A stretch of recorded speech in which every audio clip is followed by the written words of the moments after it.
একদিন আমরা সবাই দুনিয়া ছেড়ে চলে যাব। হয়তো কোনো গভীর রাতে ঘুমের ঘোরে নিথর হয়ে যাব। আত্মীয় স্বজন শিয়রে সে কান্নায় ভেঙে পড়বে।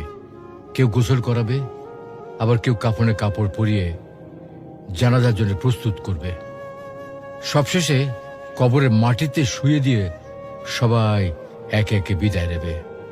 তখন আমি থাকবো একা, আর আমার সঙ্গে কি থাকবে? সঙ্গে থাকবে শুধু আমার আমল। কবরের অন্ধকারে মুনকার নাকির এসে প্রশ্ন করবে, তোমার রব কে? তোমার দিন কি? তোমার রসূল কে ছিলেন? এই প্রশ্নের উত্তর দিতে পারবো আমরা? আমরা দুনিয়ার মোহে এতটাই বিভোর যে মৃত্যুর কথা ভুলে গেছি, অথচ জীবন ক্ষণস্থায়ী।